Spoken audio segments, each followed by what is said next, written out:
If you asked Nico Velasquez 10 years ago what he'd be doing in his 30s, hosting a galactic clientele in a cloaked Swiss hotel wouldn't have cracked the top 1,000. But now, as the front doors of Galaxis imparted with a hiss and a waft of citrusy vapor, he grinned like a man who'd somehow made peace with the absurd.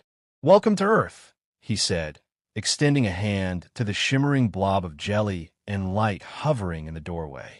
The Oleran ambassador pulsed in gratitude, its translator crystal buzzing against Nico's collar. "May your fluids remain stable, Hotelmaster Velasquez." Behind it floated a retinue of smaller Olarians, gliding silently past the check-in desk. Nico waved them in, inputting their room details with a practiced flick of his wrist. The lobby was a dome of polished obsidian and carbon thread glass, suspended just enough above the mountain to offer the guests a view of the Matterhorn's jagged spine. A couple of human staff bustled about discreetly, while others, hired from friendly planets, floated or clicked or slithered efficiently through their tasks. By 9 a.m. Earth time, Nico had already checked in 3 Threxian scholars, a Marnak shipping baron who kept changing faces mid-conversation, and a pair of moonborn twins from Tau Ceti, 4 who insisted on bathing in electromagnetic pulses before entering their suite. Standard Monday. But when the next guest arrived, Nico's practiced hospitality stalled. The figure was humanoid, tall, lean, cloaked head to toe in a matte black robe that shimmered like oil under the lobby lights. It moved silently, hands gloved, face obscured beneath a hood. What caught Nico's attention wasn't the outfit. It was the paperwork. "Name?" he asked. The voice came low and metallic. "Alker Venerable." Nico scanned the credentials. They were pristine. Too pristine. "You didn't book through the Federation registry," he said. "Walk-ins aren't typical for interstellar guests, especially not during solstice week." The figure's shoulders lifted in what might have been a shrug. "My travel was unplanned." A pulse of anxiety fluttered in Nico's gut. He was good at reading people, even those with no visible features. Something about this one felt off. Still, denying entry without cause could trigger a diplomatic incident. "I'll need a temporary ID scan," Nico said, gesturing to the podium. The figure placed a hand gloved on the pad. The machine blinked. No organic data detected. "Glove off," Nico said gently. There was a pause. The hand lowered again, this time bare. The scanner flickered green. Humanoid. Bio, signature stable. No flag alerts. Still, something about it felt scrubbed. Too clean. Nico pasted on a smile. "Room 419. East Wing. Enjoy your stay." The guest nodded and glided away. Sarah Threx, a crystalline humanoid who was technically staying as a private citizen but had the unmistakable air of a peacekeeper, approached from the corner of the lobby. "You let that one through?" she asked. "I don't blacklist guests based on fashion sense." Sarah's violet eyes glinted. "That wasn't fashion. That was camouflage." Nico shrugged. "If they're a threat, hotel protocol will detect it. And if the threat is the protocol?" She was only half joking. After she left, Nico walked to the security hub. He tapped into the guest registry, reviewing recent entries. Everyone was accounted for, their backgrounds clear, species permissions authorized. Still, a chill lingered in the back of his neck. By noon, things had settled. A group of Illavar monks chanted under the solar dome. The Marnak Baron was arguing with room service about the molecular composition of wine. Nico leaned back in his chair and exhaled. Then his earpiece buzzed. "Mr. Velasquez? This is maintenance. We're missing a housekeeper on floor 4. Missing." She went into room 419 15 minutes ago. Never came out. A cold spike of adrenaline hit Nico's spine. He tapped into the security feed. Static. He switched to thermal imaging. Nothing. No person. Nothing. The room showed absence, as if it had been digitally erased from the system. He grabbed his coat and pinged Sarah. "You might want to meet me upstairs," he said. "Room 419? Yeah. And bring whatever you use when diplomacy fails." The hallway outside room 419 was unervingly quiet. Nico stood just beyond the door, Sarah at his side. Her crystalline armor shimmered faintly in the low lighting, reflecting his tension back at him a dozen times over. Her hand hovered near the curved baton strapped to her belt, a Threxian constrictor staff designed for subduing hostile organisms without killing them. Usually. Security override code ready? She asked. Nico nodded. If this fries the system, I'm blaming you. You can invoice my embassy. Nico tapped the panel. The lock disengaged with a reluctant hiss. Room 419 was empty. No sign of the cloaked guest. No sign of the missing housekeeper. But that wasn't what made Nico's chest tighten. It was the atmosphere. The room didn't feel vacant. It felt scrubbed. Air too sterile. Furniture too clean. Like someone, or something, had erased all traces of occupancy. Scans returning nothing, Sarah said, holding up a silver orb that hovered from her palm. No DNA, no particulate debris. Even the beds untouched. But we checked them in. We did. And then something walked out wearing their skin or erased the evidence. Nico turned to the corner console, pulling up the room's internal log. The last entry read, Housekeeping entry, 11:18 Earth GMT. No exit detected. After that, nothing. No logs. No surveillance footage. It was as if the room had decided to stop existing for 20 minutes. Nico clenched his jaw. This isn't just a rogue guest. This is deliberate manipulation. The system doesn't forget things. Sarah's eyes narrowed. Unless something told it to. They both turned as footsteps approached. It was Kess, the station's head of maintenance. A broad-shouldered being from Asteris Prime, with 4 arms and an affinity for sarcasm. I ran diagnostics, Kess said. This isn't a glitch. Something injected a false loop into the floor's environmental AI. For exactly 19 minutes. All sensors rerouted, recordings deleted. Could a guest do that? Nico asked. Sure, Kess said. If they had elite-level clearance and a neural coding implant. Or a high-grade military parasite. Or, say, were a phase leech. Nico and Sarah exchange a look. Phase leeches were the stuff of security briefings and ghost stories. Energy-based predators that hijacked nervous systems and used hosts to move undetected between worlds. Rare, illegal, and deadly. They've been banned from Earth since the lunar incident, Sarah said. Any species carrying leech DNA would have been stopped at the perimeter shield. Unless it's hiding inside someone else, Kess offered. Sarah tilted her head. If the leech is here, it's already chosen a host. Someone with access. Someone who can move unnoticed. Nico turned back to the hallway, eyes scanning the sleek, polished floor. Guests and staff moved as if nothing had happened. A Threxian family floated by, chattering in harmonic pulses.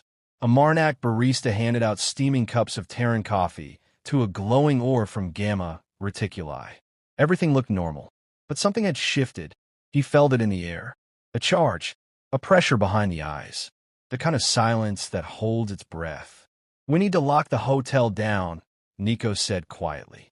Sarah's gaze sharpened. Protocol would require evidence.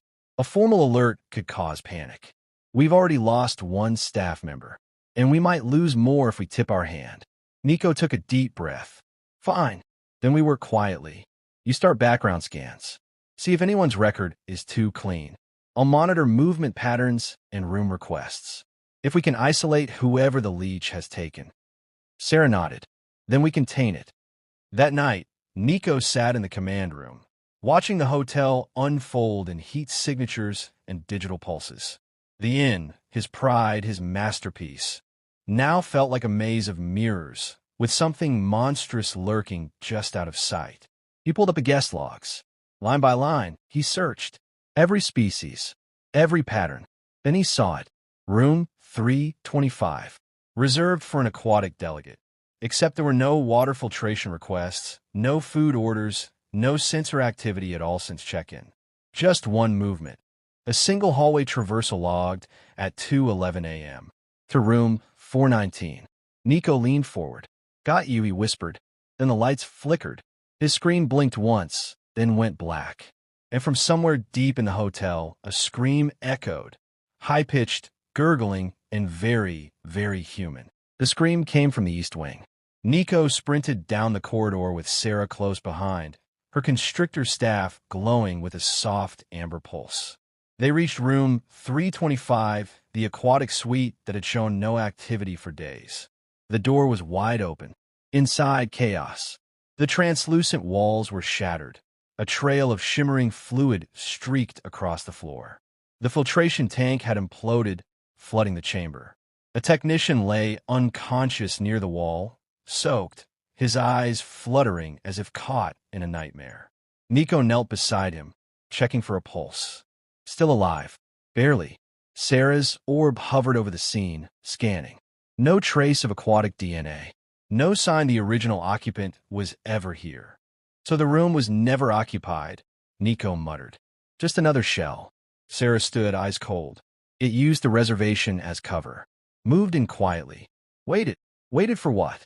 Before Sarah could answer, a burst of static exploded from Nico's earpiece. Nico, you there? It was Kess, voice distorted by interference. We got a breach in the lower ventilation shafts. Something's moving fast. Too fast. It's not registering properly. Static swallowed the rest. Sarah turned to Nico, her voice hardening. We follow it. The vents run beneath every floor. If it's hiding there, it can go anywhere. She raised an eyebrow. Then we stop it before it learns how to get out. The entrance to the subvent tunnels lay hidden behind a staff maintenance panel in the kitchen, an older part of the hotel that predated its galactic upgrade. Nico rarely visited it, but now the narrow hatch gaped like a throat, stale air pouring from within. Ready? He asked Sarah. She nodded, unfolding her staff into a full-length spear. Let's find our shadow. The tunnels were low and hot, filled with the hum of old machinery and recycled ozone.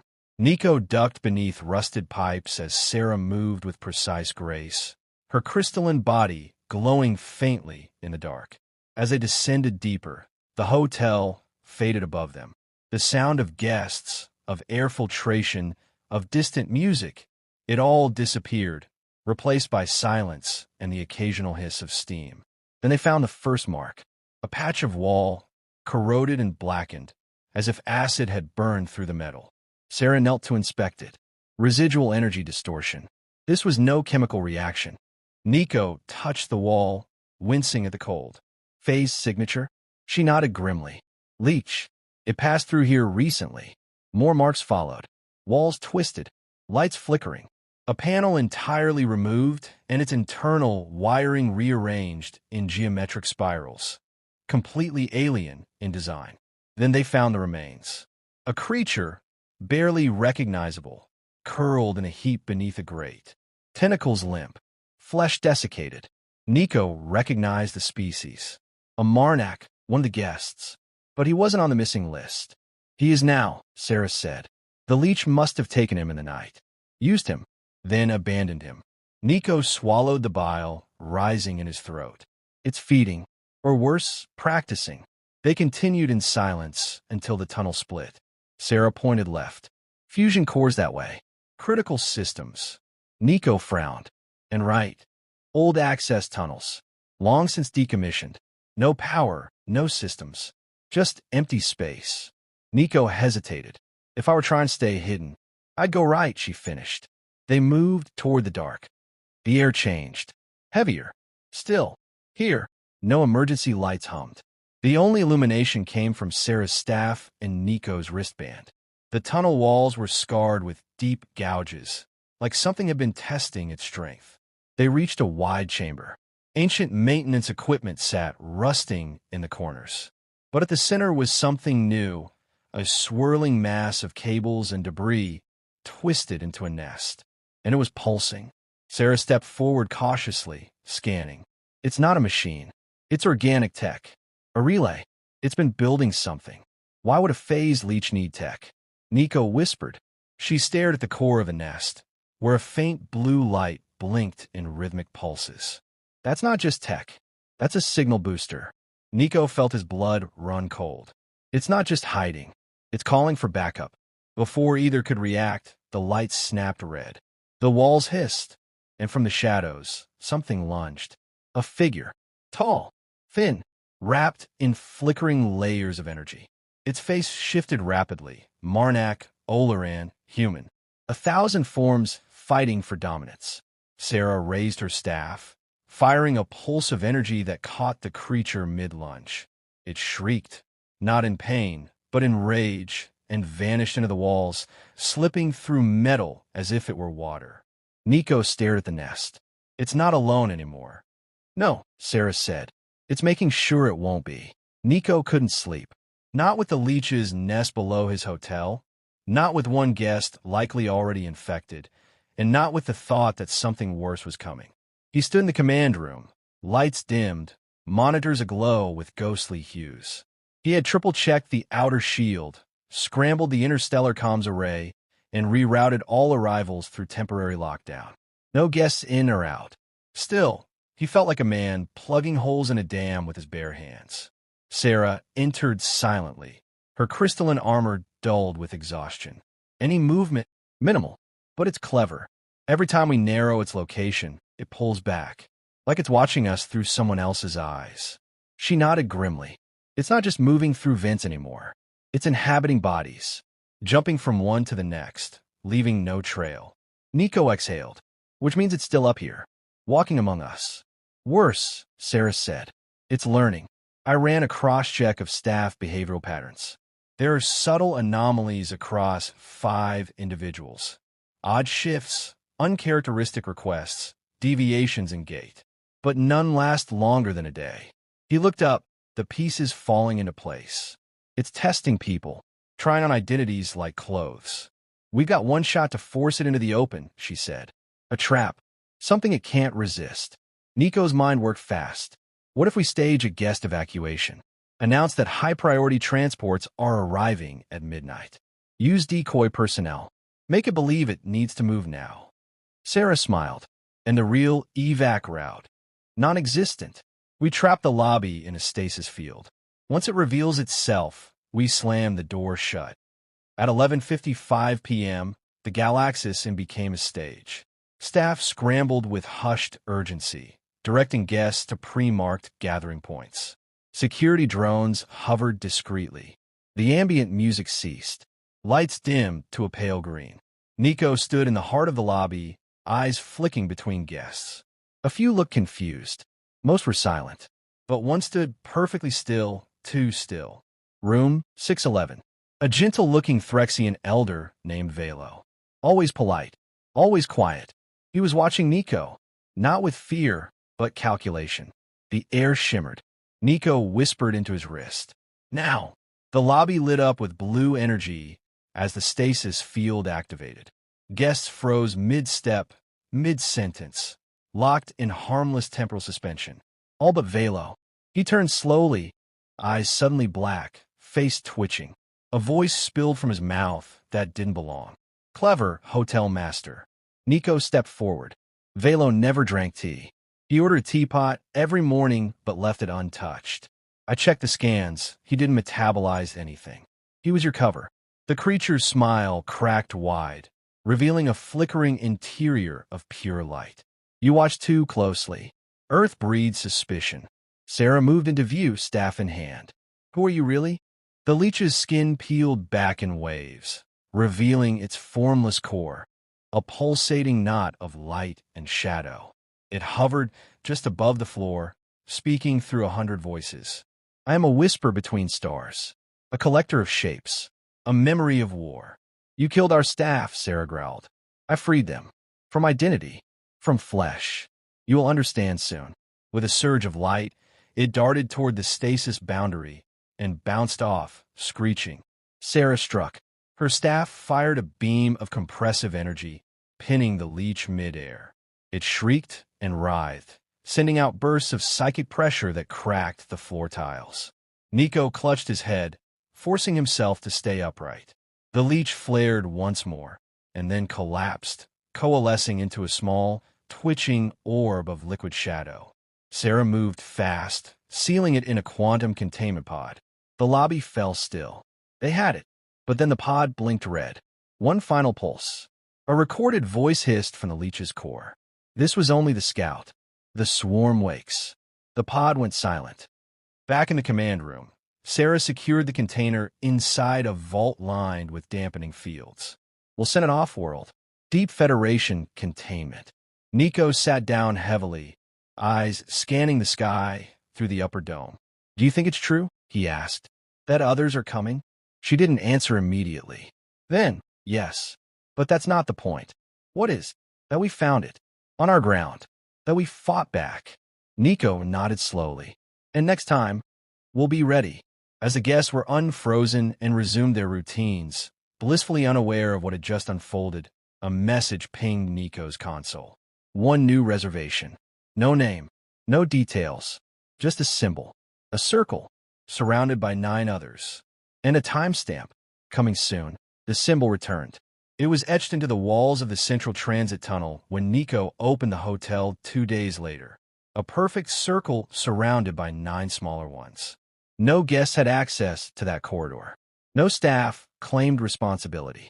It hadn't been drawn. It had been burned in. Sarah hovered over it now, scanning with her orb. Same frequency pattern as the leech. Same molecular degradation.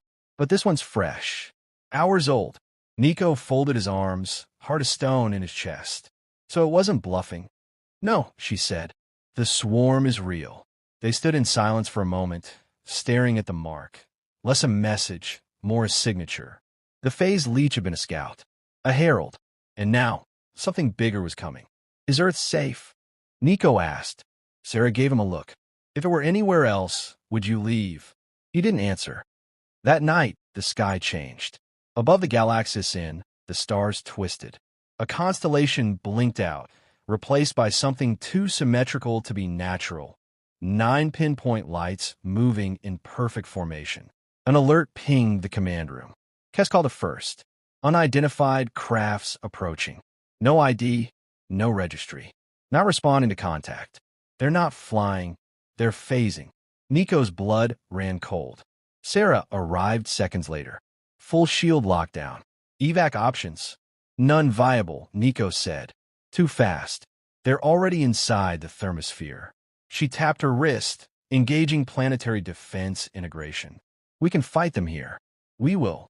Not with brute force, Nico muttered. They're smarter than that. He turned to the central monitor, pulling up a design schematic of the hotel. The leech didn't just hide in vents. It learned the hotel. Used it. What are you thinking? We flipped the game board. Turn every floor into a trap. Within an hour, the Galaxis Inn transformed. Kess rigged the power core to emit microbursts of phase-disruptive frequencies. Sarah coordinated with Earth's orbital defense grid, locking each possible escape route in an electromagnetic cage. Nico oversaw the guests, calm, collected, smiling through a storm. Most had no idea of the war about to arrive in their sleep. When the swarm came, it didn't come with thunder. It came with silence. At exactly 3:03 a.m., the lights dimmed. Temperature dropped by 10 degrees. And then the symbols appeared, burning across walls, floors, ceilings. 10 in total. 1 for each guest room, except the rooms they corresponded to had never existed. Nico watched from the control deck as digital space folded.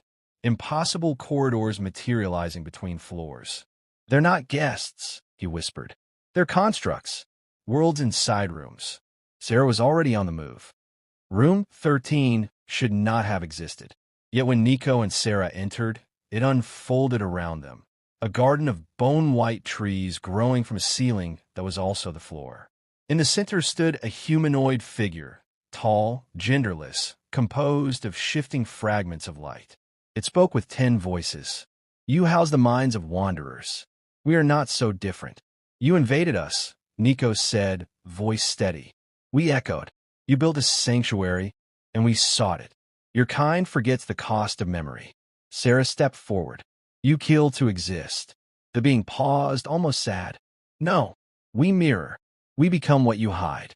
Suddenly, the room pulsed, and Nico was standing back in the lobby, watching himself greet the first leech. Then, himself, as a child, building the hotel's early sketches on old blueprints. Then, standing in an empty hallway, alone, abandoned. You're showing me my own mind, he realized. We don't feed on fear. We reveal it. That is the true energy. That is what you called attack. He stumbled back, overwhelmed. Sarah's voice cut through it. You want to stay? The entity turned. We want sanctuary, not conquest. A long silence followed. Nico looked at Sarah. She nodded. Your terms. The being flickered. Then, 10 of us. 1 per year. Guests. Observers. We will stay, as long as we're welcomed. Nico thought of the leech, of the fear, of the lies, but also of the potential. I don't trust you, he said, but I believe in second chances. He stepped forward. You want a room? You follow our rules. You check in. By morning, the rooms were gone. The symbols faded. The skies returned to normal. But a new entry had been logged in the hotel system. Room 0, occupied. Guest name, unknown. Check-in, complete. Status, peaceful. The galaxis in return to its rhythms. Guests resumed their meals. The sun rose over a hotel that had just hosted one of the most powerful entities in the galaxy, and found a way to keep it from becoming a war. As Nico stood on the balcony, watching a child from a large chase bubbles through the courtyard, Sarah joined him. You know they'll test us again, she said. He smiled faintly. Good. She frowned. Good, because it means they think we're worth testing. And maybe next time, we won't just survive. He looked out across the galaxy-lit sky. We'll teach them what it means to belong.